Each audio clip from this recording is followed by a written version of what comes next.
यहाँ दोस्तों हमारे सबके लिए जितने भी सारे गवर्नमेंट जॉब एस्पायरेंट्स हैं उनके सबके लिए खुशखबरी है क्योंकि नॉर्थ ईस्ट फ्रंटियर रेलवे ने वैकेंसी निकाली है एक्ट अप्रेंटिस की।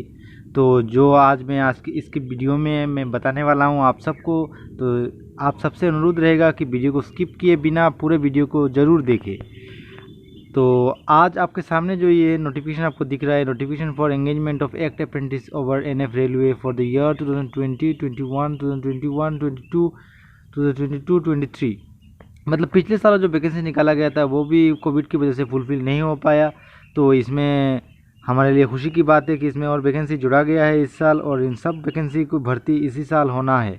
तो date of publication of notification website जो 30/5/2022 मतलब पिछले महीने जून की लास्ट महीने को मतलब 30 तारीख को वो नोटिफिकेशन पब्लिश किया गया। और opening date of time online application जो है वो 1/6 मतलब जुलाई के 1 तारीख से लेकर 11 बजे से वो शुरू हो चुका है। जो क्लोजिंग डेट रहेगा इस एप्लीकेशन सबमिट करने का वो रहेगा 30/6/22 आवर्स तक, यानी कि रात 10 बजे तक आप इसमें सबमिट कर पाएंगे। एप्लीकेशन जो है ऑनलाइन एप्लीकेशन इसी जुलाई की 30 तारीख तक अप्लाई कर पाएंगे। Online applications are invited from eligible candidates for engagement of act apprentice for imparting training under the Apprentice Act 1961 and designated trades at workshops units the jurisdiction of any railway against 5336 slots. Application complete in all respectful should be submitted only online till 22 hours of the closing date.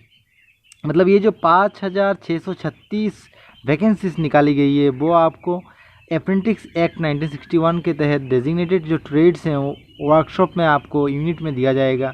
और ये बहुत ही हमारे लिए खुशखबरी की बात है कि इतने दिनों के बाद रेलवे में फिर से वैकेंसी निकाला गया है। और मैं सबसे आग्रह करूंगा कि आप जल्दी से जल्दी इसमें अप्लाई करें, क्योंकि जितने ही उसका लास्ट डेट नज़दीक आता जाएगा ट्रैफिक उसमें बढ़ता जाएगा। इसलिए मैं कहूँगा कि हो सके तो 10 से 15 तारीख के अंदर इस महीने का आप अप्लाई इसमें कर दीजिए। तो चलिए देखते हैं कि मोड ऑफ सिलेक्शन कैसे उसमें हमें सिलेक्ट किया जाएगा। Selection will be on the basis of merit list prepared trade-wise, unit-wise, community-wise. The merit list in each unit will be prepared on the basis of percentage of marks obtained in the matriculation with minimum 50% aggregate marks plus ITI marks in trade which apprentice is to be done. The panel will be on the basis of average marks and matriculation and ITI. मतलब इसमें जो आपका चयन किया जाएगा, merit list prepare किया जाएगा, उसमें आपका जो मैट्रिक में आपको अगर 50 मार्क्स होना चाहिए आपका मेट्रिकुलेट में, और प्लस अगर आपके पास ITI मार्क्स हैं तो उन सबको जोड़कर आपका एक मेरिट लिस्ट बनाया जाएगा। इसमें अगर आपका नाम आता है तो आपका सिलेक्शन हो जाएगा। For the purpose of calculation of percentage matriculation marks obtained by the candidates in all subjects will be reckoned and not on the basis of marks of any subject or group subjects like best और 5 etc. मतलब 5 subject अगर आपका matriculation में है तो उसमें से एक में अगर आपको 90 मिलता है तो भी वो ऐसे काउंट नहीं होगा। आपका टोटल जो मार्क्स है उसको वहाँ पे 5 सब्जेक्ट से उसको डिवाइड किया जाएगा। जो आपका मतलब उसमें एवरेज आएगा उसी को माना जाएगा, और वो 50 से ऊपर होना चाहिए और मिनिमम 50 तो होना ही चाहिए। In case of 2 candidates having the same marks the candidate with older age shall be preferred. In case the date of birth is also same, then the candidate who passed matriculation exam earlier shall be considered first. अगर इसमें बात करें कि अगर मान लीजिए किसी 2 बंदे को एक ही पोस्ट में देना है और उनका दोनों का मार्क्स सेम है तो देखा जाएगा इसमें कि किस बंदे का उम्र ज़्यादा हो रहा है तो उसको प्रेफरेंसेस मिलेगा। तो आज a final merit list will be prepared unit wise, trade wise, community wise equal to number slots in descending order of percentage of marks in respective units will be called for document verification to the extent 1.5 times of the notified vacancies. मतलब ये जो vacancies वहाँ पे दिया गया है उसमें से आपको अगर शॉर्ट लिस्ट आप होते हैं तो आपको बुलाया जाएगा ट्रेड वाइज आपको इंटरव्यू के लिए।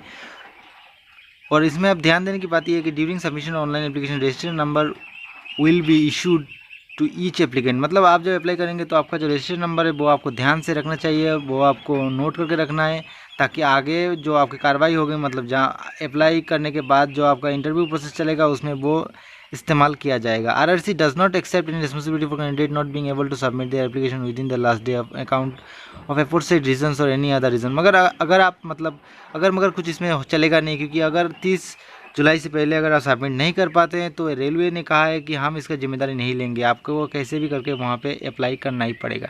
तो चलिए एक नज़र देख लेते हैं कि किसमें कितना वैकेंसीज दिया गया है। एड्रेसेस ऑफ यूनिट यानी यहाँ पे दिया गया है कि काथियार बिहार में वैकेंसीज जो है, नंबर ऑफ अप्रेंटिस जो चाहिए, वर्क्समैन जो है वो 919 चाहिए, अलीपुरद्वार में 522, रंगिया में मतलब जो गुवाहाटी में है वहाँ पे आपको रंगिया में मिलेगा 551 वैकेंसी देखने को। लामडिंग में 11,140 यानी कि 1140।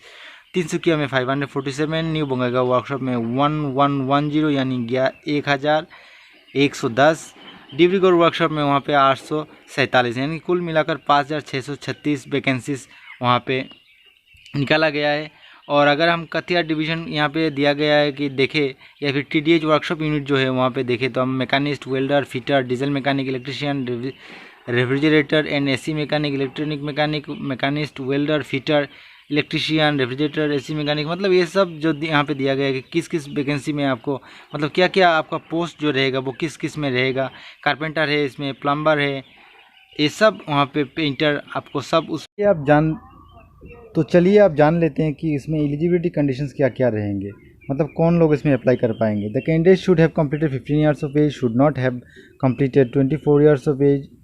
1/4/2022 मतलब 2022 की जो अप्रैल का महीना था उसका 1 तारीख तक आपका उम्र 15 साल से कम नहीं होना चाहिए और 24 साल से ज़्यादा नहीं होना चाहिए।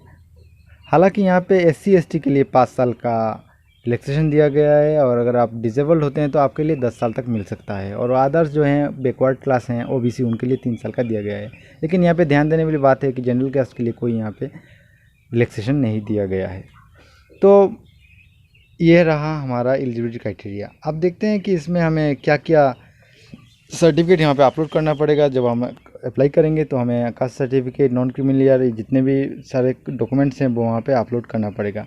एक्स सर्विसमैन के लिए यहाँ पे दिया गया है कि अगर आप एक्स सर्विसमैन हैं, उनका चिल्ड्रेन है, तो अगर आपके पिताजी या फिर घर के कोई अगर रेलवे का जब पीस टाइम था उस टाइम अगर मारे गए होंगे किसी हिंसा में, तो उन लोगों के लिए ख़ास तरह का रिजर्वेशन दिया गया है। मिनिमम एजुकेशनल क्वालिफिकेशन की बात करें तो आपको 10वीं पास होना पड़ेगा। देखिए यहाँ पे लिखा गया है कि the candidate must have pass 10 matriculation examination और it's equivalent 10+2 examination with 50% marks, और आपका 50% मार्क्स मैट्रिक में आपका होना ही चाहिए। और साथ ही आपका ITI सर्टिफिकेट भी रहना चाहिए कि आप किस वोकेशनल ट्रेनिंग आप किए हुए हैं और आप उसमें किस में अप्लाई करना चाहते हैं। अब आते हैं लास्ट में पेमेंट ऑफ फीस। अगर आपने सब कुछ अप्लाई कर दिया, सब कुछ अपलोड कर दे चुके हैं, तो उसके बाद आपको पेमेंट गेटवे मिलेगा, वहाँ पे जाकर आपको पेमेंट करना है। वो भी 100 रुपये का जो नॉन रिफंडेबल रहेगा, और ये सबको देना है। किसी के लिए मतलब छूट यहाँ पे दिया गया नहीं है, जो कि बहुत एक सराहनीय काम रेलवे ने किया है कि हाँ सबको एक बराबर का मौका मिलेगा इससे। नहीं तो अक्सर ऐसा होता है कि जनरल कास्ट के लिए ज़्यादा फीस चार्ज किया जाता है और SC ST के लिए कम, लेकिन यहाँ पे क्या किया गया है, सबके लिए एक जैसा ही किया गया है। आपको सारे चीज़ अपलोड करने के बाद अगर आप चाहें तो करेक्शन करना चाहें तो उसमें आप करेक्शन कर सकते हैं, लेकिन no fee required for paid by SC ST women candidates. लेकिन यहाँ पे जो और एक चीज़ है नीचे दिखाया गया है कि SC ST और वुमेन के लिए फ़ी नहीं देना है 100 रुपये का भी। पहले ऊपर दिखाया गया था कि हाँ सबको देना है, लेकिन अब नीचे दिखाया जा रहा है कि यहाँ पे SC ST और वुमेन्स के लिए पैसा नहीं देना है। तो स्टैंडर्ड ऑफ फिटनेस और पर्सन्स विद डिसेबिलिटी, मतलब जो डिसेबल पर्सन है वो क्या काम कर पाएंगे नहीं, तो उनका एक अलग सा सर्टिफिकेट चाहिए। स्टैंडर्ड ऑफ फिटनेस मतलब ये काम के लिए वो कर सकते हैं या फिर योग्य हैं, तो उनको वो सर्टिफिकेट वहाँ पे देना पड़ेगा। तो यहाँ पे दिया गया है कि ट्रेड्स और categories of disable who could apply for engagement, मतलब यहाँ पे दिया गया है किस किस आपका अगर डिसेबल होता है, किस किस अंग अगर डिसेबल होता है, मतलब आपका शरीर का कौन सा हिस्सा जो डिसेबल होने से आप उसमें अप्लाई कर पाएंगे, तो यहाँ पे दिया गया है। OL मतलब 1 लाख, बहुत सारा चीज़ है। BL मतलब बहुत लाख, मतलब अगर आपका दिव्यांग हैं आप, तो ये सब यहाँ पे दिया गया है। तो आप ध्यान से पढ़ लीजिए, उसके बाद वहाँ पे आप अप्लाई कीजिए। अप्लाई करने के बाद हाउ टू अप्लाई, अभी आप अप्लाई कैसे करेंगे, indianrailways.gov.in पे जाकर आप उसका अप्लाई कर सकते हैं, और यहाँ पे आपको अपना बायोडाटा केयरफुली वहाँ पे अपलोड करना है कि, और अप्लाई करने के बाद टाइम आपको आधार कार्ड ये सब कुछ आपको वहाँ पे देना है, ताकि आपका चयन अच्छी तरह से हो सके। तो आशा करता हूँ कि आपको ये वीडियो अच्छा लगा। अगर आपको वीडियो अच्छा लगता है तो हमारे चैनल को लाइक कीजिए, ताकि आने वाले दिनों में जो भी सरकारी नौकरी का अपडेट आएगा आपको इसी चैनल में मिलता रहेगा। धन्यवाद।